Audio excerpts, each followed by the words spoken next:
Assalamualaikum warahmatullahi wabarakatuh. Waalaikumsalam warahmatullahi wabarakatuh. Kesempatan ini saya akan membahas program Pak Prabowo, Presiden kita yang terpilih, dan itu menjadi tema kampanye dulu. Salah satu tema kampanye itu memberi makan gratis. Dulu istilahnya makan siang gratis, tapi sekarang diganti makan bergizi gratis. Konsepnya bagus, Prof. Imam. Jadi memberi makan orang itu, saya kira agama apapun menganjurkan kan. Jangankan Islam ya, yang lain-lain saya kira sedekah. Ini. Bahkan kalau di agama Buddha itu pemimpin agamanya kan kesana kemari diberi makan oleh umat, gitu kan. Antara lain. Tetapi ini suatu konsep yang luar biasa, tapi tanpa di manage ya, dikemas dengan begitu bagus, banyak kritik. Jadi antara lain, kenapa sasarannya di kota? Di kota itu anak-anak kan sudah biasa makan enak di rumahnya, jadi begitu dikasih makan yang bergizi, yang maaf menurut selera mereka tidak enak, ya menjadi banyak komen. Jadi, kemudian juga banyak orang-orang yang mengatakan begini, ini negara ini cukup nggak biayanya, ini butuh 400 triliun dalam 1 tahun. 400 triliun itu udah sedikit itu. Yang ada persiapannya itu 1 T, dan itu kata bulan 5 udah habis. Dan mudah-mudahan Pak Prabowo sudah minta maaf, ini akan kita lanjutkan, dan insya Allah semua anak-anak di Indonesia akan diberi makan gratis. Menurut jenengan ikuti, kalau menurut para kritikus itu, ya, program ini baik, ya, tapi ya harus fokus kepada hal-hal yang sangat membutuhkan gitu, daerah-daerah miskin, daerah pinggiran, itu kan sekarang ini kan masih nyasar kota, banyak kan. Di Papua aja beberapa itu. Terus kemudian di pinggiran-pinggiran desa yang miskin itu loh, itu kan kasihan. Jangankan sarapan, itu mau berangkat itu bingung golek sangu gitu. Assalamualaikum warahmatullahi wabarakatuh. Waalaikumsalam. Program Pak Presiden, Pak Prabowo ini sebetulnya bagus, Mas Habib. Hanya program ini kan baru diperkenalkan oleh Presiden yang sekarang ini. Yang dulu kan belum kepikiran. Dan dulu membayangkan aja tidak. Itu kan baru dikenalkan langsung dilaksanakan. Otomatis kan banyak orang yang bertanya-tanya kan. Dan juga bahkan lalu juga mengkritik ya. Bahkan juga menyatakan tidak setuju kan itu kan. Kenapa itu? Ya karena baru itu. Karena apa saja itu yang baru mesti mendapatkan pro kontra kayak begini ini gitu kan. Padahal sebetulnya secara esensial itu kan ya bagus. Banyak nilai-nilai yang bisa ditarik ya, dari tertangkap dari program ini, Mas Habib. Apalagi misalnya orang mengatakan apa perlu? Ya perlu. Masyarakat Indonesia itu dari yang nol sampai ke rentangannya kayak gini ya. Dari yang berlebih, sangat berlebih, dari sangat kekurangan. Nah kita itu kan akan ingin bersama.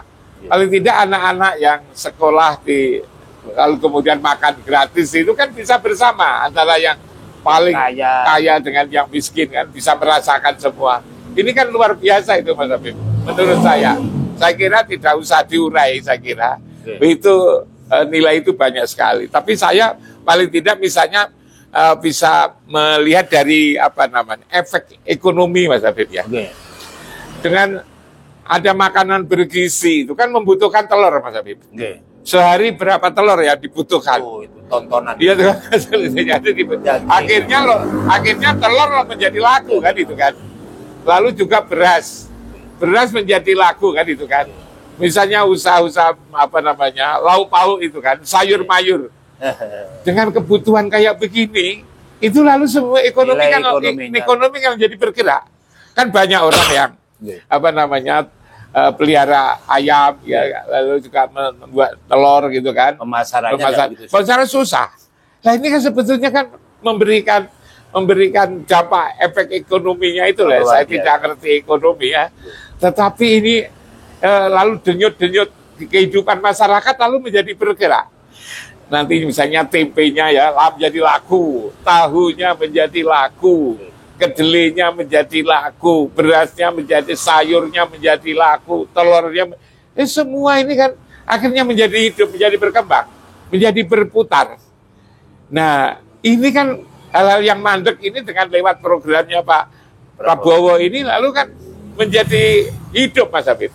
Jadi menghidup, kita bisa aja menilai hanya satu aspek ya, bahwa anak-anak dikasih makanan bergizi dari aspek itu.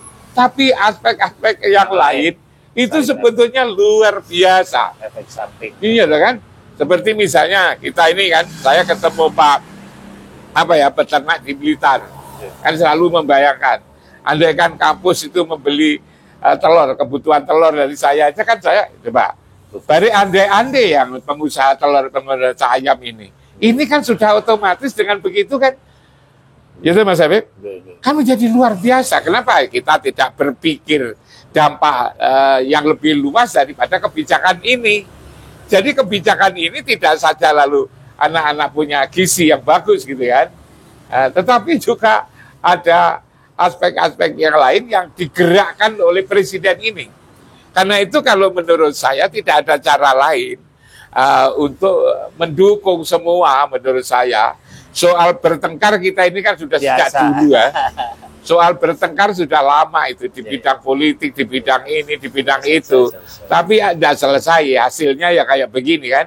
Karena itu kalau ada program-program konkret seperti ini menurut saya harus didukung semua pihak menurut saya. Kalau evaluasi masih tetap ya, berarti. Ya tentu, betapapun perbaiki. Iya, kan itu kalau tadi. Ada kritik jangan ditolak gitu aja. Ini kan ada hal baru itu kan orang kan belum mempunyai bagaimana manajerialnya, bagaimana penyaluran ini lalu juga ya namanya kehidupan di dunia ini kan. Manusia itu kan juga seringkali mencari keuntungan dari program baru ini. Ya boleh-boleh saja mencari untung, tetapi keuntungan itu jangan sampai mengganggu program ini. Sampai ada yang keracunan gitu. Jangan tirit-tirit. Karena itu kalau menurut saya semua harus ikut serta ya, para agamawan gitu ya, para alim ulamanya, para yang tokoh-tokoh Kristen, tokoh-tokoh Hindu, tokoh-tokoh Buddha, tokoh-tokoh Islam, gitu kan? Semua ikut mensosialisasikan ini, memberikan pengertian kepada masyarakat kan begitu.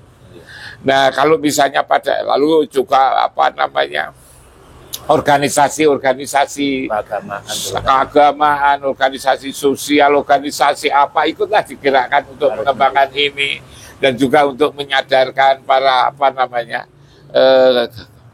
orang-orang kaya ya, konglomerat itu agar lalu juga ikut memikirkan apa yang dipikirkan oleh Pak. Hanya negara kan. Iya, kita ini sebetulnya kan bagaimana agar Indonesia ini lebih maju. Indonesia itu tidak dianggap ketinggalan zaman. Indonesia itu tidak dikerjain oleh negara-negara lain. Ini kan cara-cara bagaimana ke depan kalau menurut saya, Mas Adib.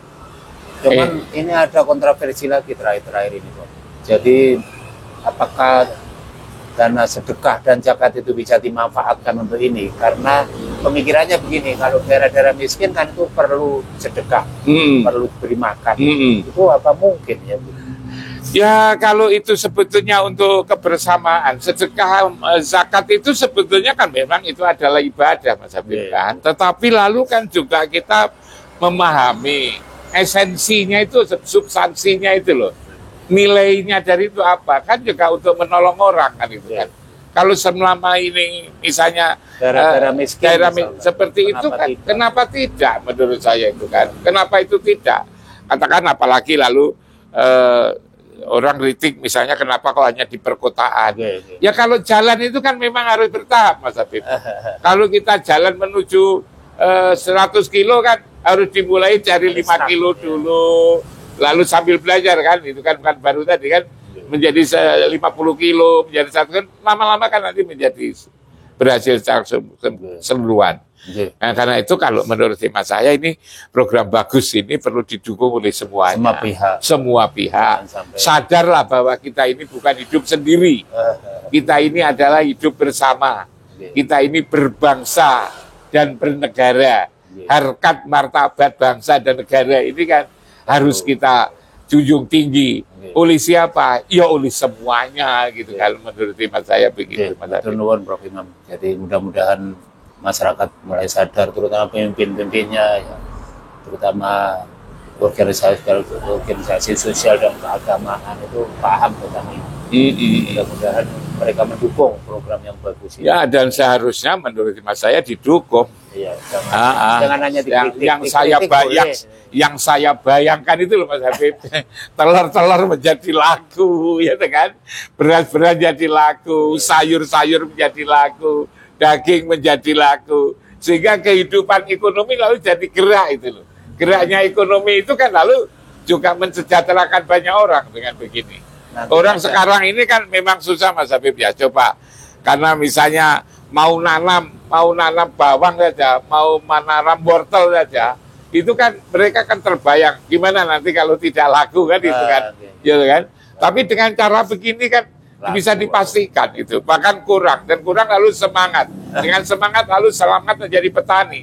Jadi sebetulnya dampaknya luar biasa menurut saya itu. Assalamualaikum warahmatullahi wabarakatuh. Waalaikumsalam.